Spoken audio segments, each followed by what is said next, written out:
What's up, everyone? John Brettinger from Techno Buffalo here. The iPhone 5 is easily one of the most anticipated handsets of the year, but with a bigger screen comes bigger expectations. Let's put the iPhone 5 through its paces and see if it deserves a spot in your pocket for the next 2 years.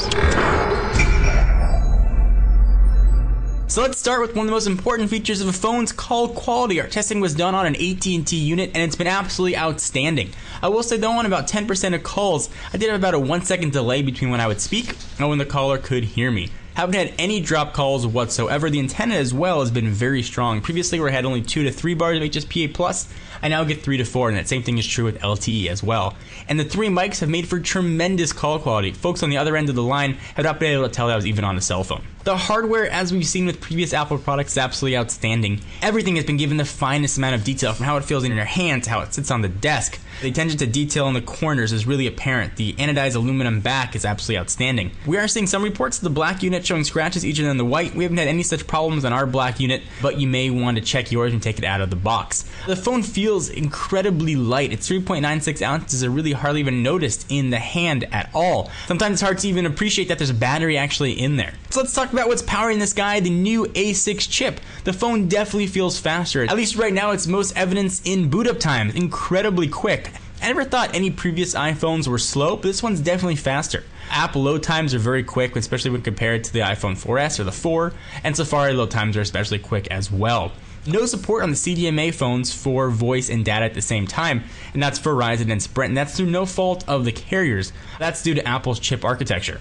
So let's talk about the screen, one of the biggest differences of the iPhone 5. It's the same screen as the 4S, just half an inch bigger. It's a 4-inch Retina display at the resolution of 640 by 1136. For those of you keeping track at home, that's a 326 ppi. So what does that do for you? It adds an extra row of icons. Essentially, the aspect ratio is now 16 by 9. So say goodbye to black bars. You now get full widescreen video, which it's wonderful for. Videos and pictures look great on the screen. You get a bigger landscape keyboard, so if you do a lot of typing in that orientation, you're going to get a really improved experience. It does make reaching for the lock button a bit difficult, which I understand is a bit strange. I've always commented on how much I hated the lock button on the right side of the phone, but I've actually gotten used to it using Samsung devices over the past few months. But if you do have smaller hands, you're going to have to shimmy the phone a little bit to get to that lock button. Something to keep in mind. You might want to try a phone in your hand before you go and pick one up. The new Lightning connector, it works just as well as a 30-pin. It charges and syncs. The reversibility of it is quite nice. Where things get a bit hazy and dicey is in the adapters and accessories. $30 adapter is highway robbery. So I understand Apple had to do it. They wanted to go all digital. They wanted to make it smaller so they could make the devices smaller. I understand that. I think the consumers have understood that as well. But a gesture of good faith would have been including an adapter in the box. When the iPhone first originally launched, it included a dock. Nothing that was necessary to the phone, but it was a really nice gesture on Apple's part. I would have liked to have seen that be repeated and have some sort of adapter included with purchase. Another big improvement here is true 4G data. We've got LTE and it is fast. On AT&T, I'm getting speeds about twice as fast as HSPA+. I am having poor wall penetration though versus competitors, and that may be due just to younger network, and that's only on LTE. So be wary if you're going to rely on LTE where you're at. You might want to double check to make sure you're going to get a strong signal indoors. So you've got a bigger screen, you've got a faster processor, you've got 4G data. How is that going to affect battery life? Apple claims battery life is a bit better than the 4S. In my experience though, that's not true. With LTE on, I'm getting about 10% less than I did with the iPhone 4S. So if you have a 4S and you end the day with more than 10%, you'll be fine. And a bit of a disclaimer, I didn't do any battery saving. I had the brightness turned on about 80%.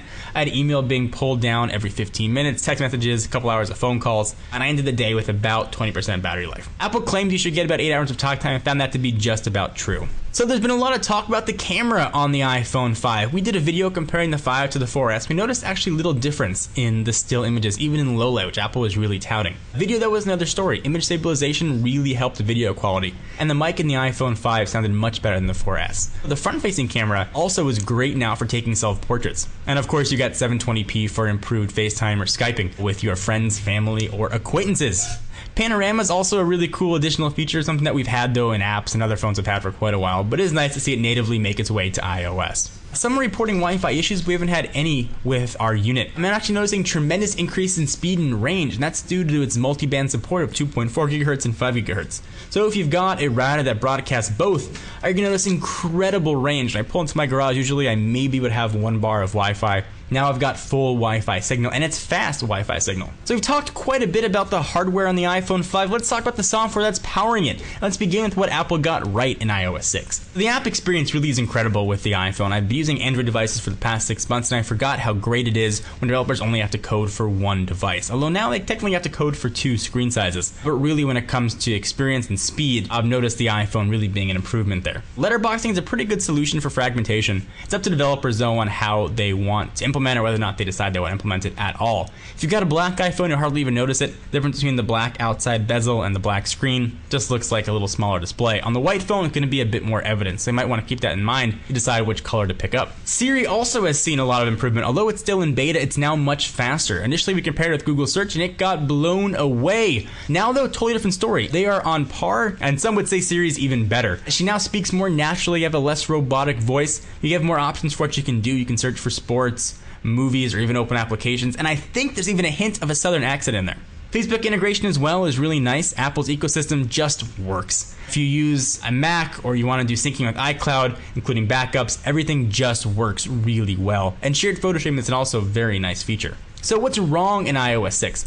Well, I wish there was some way to dial from the home screen, similar to what you can do in Android. I know there are apps that'll sort of do that, but instead of having to hit the phone button, go to favorites, and then dial, or hit the phone button, go to contacts, scroll, and find the person you want, I wish I could just dial, like my wife, for example, right from the home screen. Also, there's no quick way to view information similar to widgets in Android or live tiles in Windows 8. I would have really liked to have seen some way to do that as opposed to having to open up the application itself. Also, no landscape support. For example, if you're typing a note or anything that requires a landscape keyboard, you want to multitask, still in the opposite orientation. I would have liked to have seen some sort of landscape support in iOS 6. You have a beautiful 4-inch screen. When I rotate the phone, I want the operating system to rotate with it. Siri, while she has improved, I wish she could do a bit more and control settings, which I could turn on and off Wi-Fi, Bluetooth, or brightness. Next, let's talk about Maps. Google Maps was absolutely tremendous. It was a great, advanced operating system. It had been aged and honed. It was like a fine wine of software, and Apple said no more. Replace it with something not nearly as good. When you're replacing something that's been really solid and tried and true with something not as solid or tried and true,